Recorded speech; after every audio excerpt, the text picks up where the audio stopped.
Biografi Mufasir. Nama lengkap Al-Bikai adalah Ibrahim bin Umar bin Hasan Al-Rubat bin Ali bin Abi Bakar Al-Bikai Al-Hurbawi Al-Syafi'i.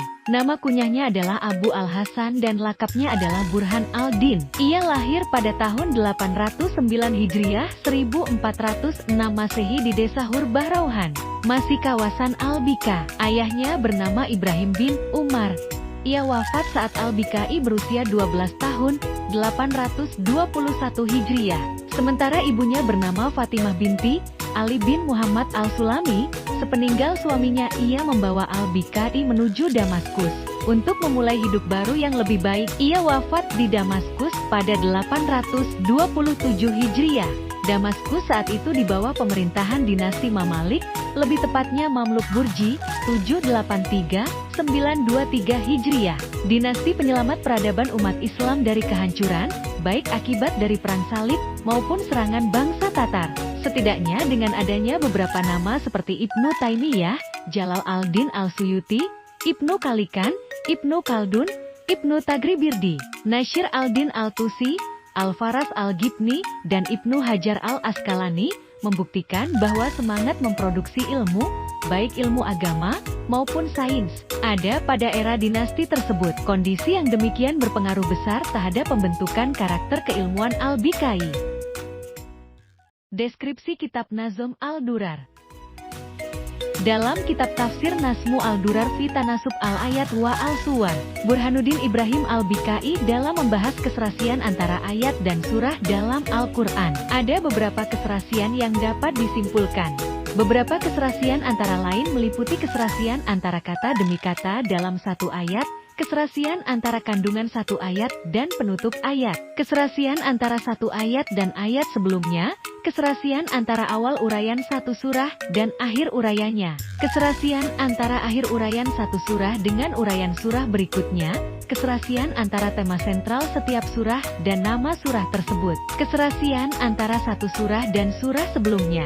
Dalam menjelaskan hubungan antar ayat dan surah dalam Al-Quran, Al-Bikai tidak sekedar menghubungkan antara ayat yang satu dan ayat yang lainnya, seperti biasa dilakukan oleh mufasir lain, melainkan juga memberikan penjelasan tentang hubungan kata demi kata dalam satu ayat, seperti lafadz Ar-Rahman yang diletakkan di depan lafadz Ar-Rahim. Metode dan korak penafsiran Kitab Nazm Al-Durar. Metode yang digunakan oleh Al-Bikai dalam tafsirnya adalah tahlili. Pertama, karena ia menafsirkan seluruh ayat Al-Quran, 30 juz. Kedua, ia juga menjelaskan seluruh aspek yang terkandung dalam ayat. Hanya saja pendekatan yang digunakan adalah kebahasaan dan piranti yang digunakan adalah munasabah. Langkah-langkah yang dilakukan Al-Bikai dalam menafsirkan Al-Quran dapat dijelaskan dengan perincian sebagai berikut. A. Menjelaskan tujuan utama suatu surat. Dalam hal ini, ia mengaplikasikan pola munasabah nama surat dengan tujuan utama atau maksud surat tersebut. B. Menyebutkan makna basamalah dalam setiap surat. C. Memberikan kupasan dari segi bahasa. D. Menyebutkan ayat-ayat lain yang berkaitan dan hadis-hadis yang dianggapnya memiliki korelasi makna. Dalam kitab tafsir Nazm Al-Durar, corak yang paling dominan adalah corak kebahasaan. Uraian penjelasan terhadap makna Al-Quran senantiasa diikuti dengan penjelasan makna semantik kata-kata dalam Al-Quran. Upaya ini dilakukan Al-Bikai untuk mengungkap aspek munasabah Al-Quran. Al-Bikai tidak hanya menjelaskan makna leksikal dari sebuah kata, tapi ia juga memberikan keterangan tambahan yang terkandung dalam sebuah kata berdasarkan tema utama sebuah surat. Seperti ketika Al-Bikai menjelaskan tentang ayat 1 dari surat Al-Alaq. Karakteristik penafsiran Nazm Al-Durar. Caranya dalam menafsirkan adalah dengan menyebutkan nama surat dan hubungannya dengan surat sebelumnya. Juda, segala hal yang berkaitan dengannya. Ia juga menyebutkan kesesuaian topik-topik yang ada dalam surat itu. Dalam menjelaskan tentang munasabah ini, Al-Bikai banyak merujuk pada Miftah Al-Bab Al-Mukafal, karya Al-Hasan. Al-Harali. Asalan mengapa ia melakukan atau menerapkan model penafsiran ala munasabah seperti ini adalah karena, menurutnya, tidak ada kata selesai dalam mempelajari Al-Quran. Ia memberikan contoh, bahwa surat Al-Nas itu saja, meski berada di akhir urutan musyaf, masih ada kaitannya dengan surat Al-Fatihah. Al-Bikai juga menyebutkan beberapa riwayat dan disertai dengan kritik terhadap sanad itu. Apakah syahih atau tidak? Tentang Israiliyah, Al-Bikai benar-benar berusaha untuk menjauhinya. Contoh penafsiran kitab Nazm Al-Durar.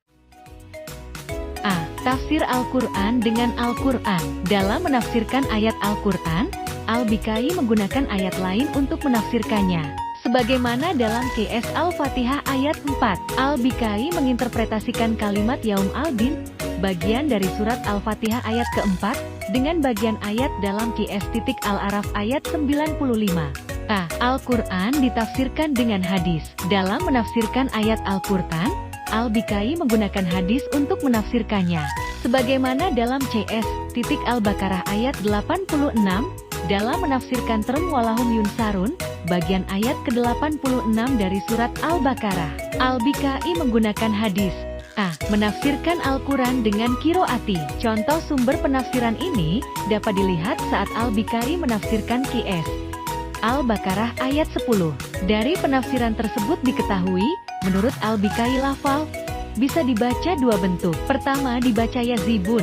Lafal tersebut maknanya orang-orang munafik itu akan mendapatkan azab siksa yang pedih dari Allah SWT, karena mereka bermuka dua, yakni menampakkan keislaman namun sebenarnya hati mereka adalah kafir. Sementara versi yang kedua dibaca yukazibun, zalnya ditasidid. Pembacaan tersebut memiliki makna yang berbeda dengan versi yang pertama, yakni tingkat dustanya lebih tinggi. Asina Al-Kasu.